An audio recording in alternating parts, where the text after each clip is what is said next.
Hello students, welcome back to the online class of Semstar Global School.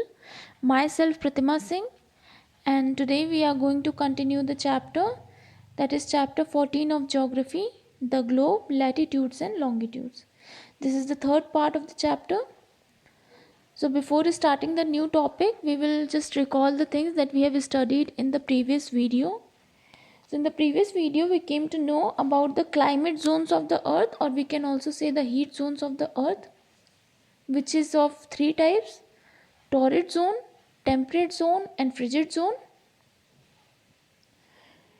Torrid zone lies between Tropic of Cancer and the Tropic of Capricorn. The meaning of torrid is hot.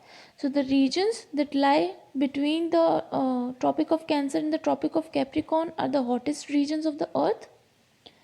Then second one is temperate zone. The meaning of temperate means moderate, and the temperate zone lies between the Tropic of Cancer and the Arctic Circle in the northern hemisphere, and Tropic of Capricorn and the Antarctic Circle in the southern hemisphere. The region that lies in the temperate zone are neither too hot nor too cold. Then there was one frigid zone. Frigid zone lies between the Arctic Circle and the North Pole in the northern hemisphere, and between the Antarctic Circle and the South Pole in the southern hemisphere. The regions that lies in the frigid zone are the coldest areas of the earth. Now we will start a new topic, that is lines of longitude. Lines of longitude are the vertical lines on the globe. They are drawn from the North Pole to the South Pole. As we already know, there are 360 degrees in a circle. Thus we can draw 360 lines of longitude if we keep these longitudes at an interval of 1 degree. Lines of longitude are the vertical lines that join the north and the south poles. Lines of longitude are also called meridians. And the meaning of meridians is midday or halfway point of the sun's journey between the sunrise and the sunset. Then the second feature can be that the starting line of the longitude is said to be at 0 degree. This line of longitude is called the prime meridian. The prime meridian runs through the Royal Observatory in Greenwich, England.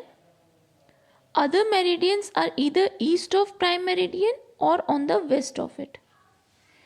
Prime meridian lies the 180 degree longitude, which is both east and west of the prime meridian. From 0 degree to 180 degree east is the eastern hemisphere, while from 0 degree to 180 degree west is the western hemisphere. Then the third feature, on the globe, the opposite side of the prime meridian is the international date line. The international date line is located on the longitude of 180 degree. The international date line is the line where one calendar day ends and another one starts. The date on the east of this line is 1 day ahead of that on the west side. Let us understand with one example. Suppose if it is Monday, 27th of July on the east side of this international date line, on the west side of this line it will be 26th July, that is Sunday. We can learn it in this way also, that suppose we travel from India, which is east of the prime meridian, to the North America, which is on the west. We gain a day as we cross the international date line. On our return journey, we will lose 1 day. Here you can see the image of international date line on the globe. So international date line does not follow the 180 degree line of longitude exactly. It has been curved at many places to avoid any difference of time, day and date. One can notice easily that some land masses and islands are located around the international date line. If this meridian is a straight line, The land masses and islands spread on both sides of this meridian would have two different dates and days, although they are parts of the same territory. So in this image you can see the line of international date line, this thing. See, it is not a straight line, it is curved at some places so that there is no difference of day and time and date in a single territory.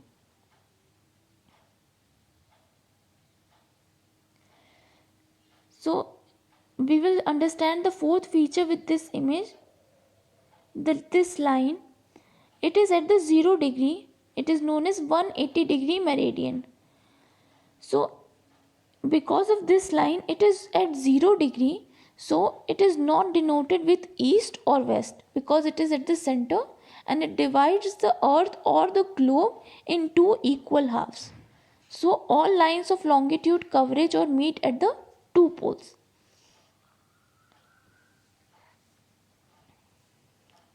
Now this is the slide showing the longitude lines. That is, this line, you can see that this is prime meridian. It is the east side and it is the west side. So from here the international date line starts, and you can see that it is the prime meridian, so there is no denotion of east or west will be done in this prime meridian. Then let's just talk about some differences between latitude and longitude. So latitude is also known as parallels because they are parallel to one another, and longitudes are known as meridians, which we studied right now. Then the latitudes, the direction of latitudes is from east to west, that is parallel to the equator, and the longitude lines are north to south, converging at the poles and widest at the equator. So latitudes are the parallel lines, but longitudes are not parallel to each other. Latitude lines range from 0 to 90 degree north and south, but longitude lines range from 0 to 180 degree, that is east and west. The latitude lines denotes distance from the equator, that is north or south, and the longitude lines denotes the distance from the prime meridian, that is east or west. The total number of latitudes are 180, but by including equator itself it will be 181. And then the longitude lines, the total number of longitude lines are 360. So students, this was it for today's video. In the next video, we will continue the same chapter and it will be the last topic of the chapter. Thank you.